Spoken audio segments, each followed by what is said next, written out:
सप्तरीको हनुमाननगर कंकालनी नगरपालिका ward number 1 स्थित कोशी ब्यारेजको पुल निकट सशस्त्र प्रहरीका 2 जना गोताखोर जवानको डुबेर मृत्यु भएको छ। ढोका नम्बर 56-53 को मध्यभागमा डुबेर मृत्यु हुनेमा डोटी जिल्लाका सूरज साउद र झापा जिल्लाका हरिदेव राजवंशी रहेको छ। डुबेर मृत्यु हुनेहरूको शव खोजी गर्ने क्रममा एक आम नागरिकको शव फेला परेको छ। सखुवा सभा बस्ने वर्ष 34 को राजेश राईको शव रहेको खुलासा भएको छ। शव बुझ्न कोशी ब्यारेजमा मृतकका दाजु उत्तर बहादुर राई, बहिनी कमला राई, बहिनी ज्वाइँ सुमन राई र आफन्तहरू आएका थिए। शव खोजी गर्ने कार्यमा 2टा डुङ्गामा गोताखोरहरूले बेलुकी 6 बजेसम्म खोजी कार्य गर्दै थियो, तर शव फेला परेको छैन। उदयपुर चाहिँ कहाँ गरौँ हजुरको? भोटखोला। भोटखोला भन्नाले उदयपुर हो? होइन, उभय हो। सङ्खुवा सभा पर्छ। सखुवा सभा? सङ्खुवा सभा। अनि सखुवा सभाबाट के भयो? मेरो दाइ चाहिँ यहाँ कोशी हस्पिटलमा पहिले उपचार भएको मान्छे हो। हजुर। त्यो हस्पिटलमा उपचार हुँदा यताकै केटीसँग अथवा भेट भएछ। अनि यतादेखि बिहे गरेर ल्याउनु भएको मेरो भाउजू माथि ल्याउनु भयो गाउँमा भोटखोला। अनि माथि बसेर अब छोरी बढेपछि यहाँ झापामै पढाउने उनीहरूको निर्णय गर्नुभयो है। अनि उहाँहरू 2 जना यहाँ आएर बस्नु भएको हो। बसेर पोहोरकै चैतको महिनामा मात्रै भाउजू ओमन देश गएको छ। दाइ माथि गाउँमा हिजोअस्ति सम्मै 6 महिना गाउँमा बसेको हो। गाउँमा काम गरेको मिस्त्री काम मेरो श्रीमानहरूसँगै। हामी जाँडक्सी खान्दिन सर, हामी क्रिस्चियन हो। अनि मैले केही नराम्रो बोलेछ भने मलाई माफ दिनु। तर मेरो दाइ माथिदेखि आउँदाखेरि राम्रो थियो। गाउँमा जाँडक्सी खाएर मार्ने खालको मान्छे थिएन। किनकि मेरो दाइले जाँडक्सी खाएर यस्तो डिप्रेसनमा गएको अहिलेसम्म म उसको बहिनी हो, मैले देखेको थिएन।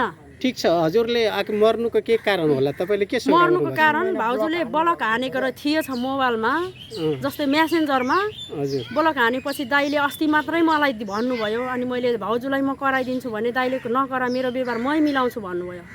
अनि म दाइको बिचमा किन बाटो हुने, म भन्दा दाइ अलि जान्ने मान्छे हो भनेर मैले भने। तर भाउजूले उता ओमनदेखि दाइलाई डिभोर्स चाहियो, डिभोर्स दे, अरू केटाहरूको फोटो स्टोरीमा जोडेर हालिदिएछ। भनेपछि उहाँको मानसिक तनाव बढी भयो। त्यसपछि जसको बुढाबुढीले एउटा देखेपछि एउटा न एउटा सोधासोध हुन्छ। सोध्नु भएछ। अनि भाउजूले पनि मेरो आफन्त भनेर चिनाउनु भएन रहेछ। जब दाजु हिँडिसकेर चाहिँ मेरो भदा भन्दै हुनुहुन्छ, तर मान्छे मैले देखेको छैन।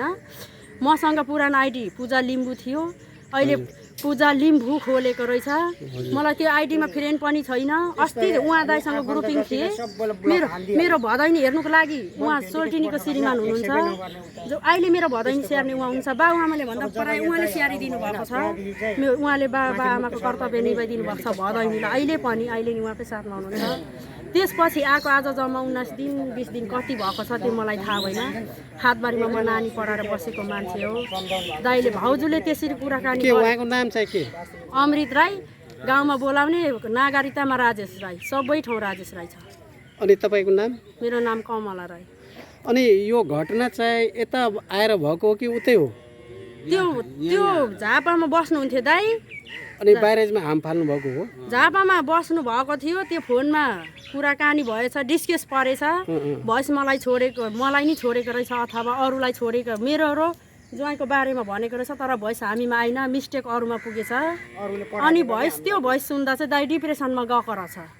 मलाई हिजो 12 बजे मात्रै मलाई थाहा भएको। अरू योभन्दा अगाडि मैले थाहा भएको भए कुनै केही दाइलाई बचाउने उपाय खोज्ने थिए कि हिँड्नु साथै दाइहरूले खबर गरिदिनु भन्दा उहाँहरूलाई पनि थाहा भएन होला। यति साह्रो यस्तो गर्छ भने उहाँलाई थाहा भएन होला।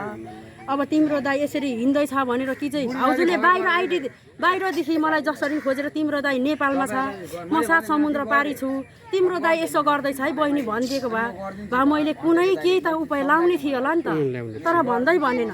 एक रात र एक दिन बितिसक्दा थाहा भएको। हिजै थाहा पाएपछि उहाँ मेरो श्रीमान हो, मेरो दाइ जेठा दाइ माथि पाहाडमा उहाँ बस्नु चाहिँ तपाईँको श्रीमान मेरो श्रीमान उहाँ जेठा दाइ अनि के नाम हो उहाँको सुमन राई सुमन राई हजुर अनि तपाईँ चाहिँ उत्तर कुमार राई जेठा दाजु हुनुहुन्छ उहाँको के नाम हजुरको उत्तर कुमार राई उत्तर कुमार राई हजुर अनि मैले दाइ हराएछ के भएर हराएको त्यो भोइस सुन्दा दाइ डिप्रेसनमा गएको मलाई सङ्केत लाग्यो दाइलाई त्यो रिसको बेलामा कसैले सम्झाउने मान्छे थिएन सम्झाउ अथवा दाइहरूले सम्झाइदिनु भयो अब चाहिँ के गर्नुहुन्छ ठिकै छ डिप्रेसनका भाउजूका कारण डिप्रेसनमा जानुभयो अनि उहाँले चाहिँ आत्महत्या गर्नुभयो अब चाहिँ के गर्नुहुन्छ तपाईँले म दाइलाई जति पनि माया गर्छु भाउजूलाई त्यति नै माया छ किनकि दाइको नाता सम्बन्ध जोडिएको छ दाइ मेरो शिरमा छ भने भाउजू पनि छ तर बुढाबुढी कमाउनु जहाँसम्म जानु पायो दाइलाई जलाउने कारण के हो त्यो खुलाइदिनु पर्यो भाउजूले र यो नेपालमा चाहिँ यस्तो यो घटना हुँदा बुढाबुढीको कारणले घटना भएकोमा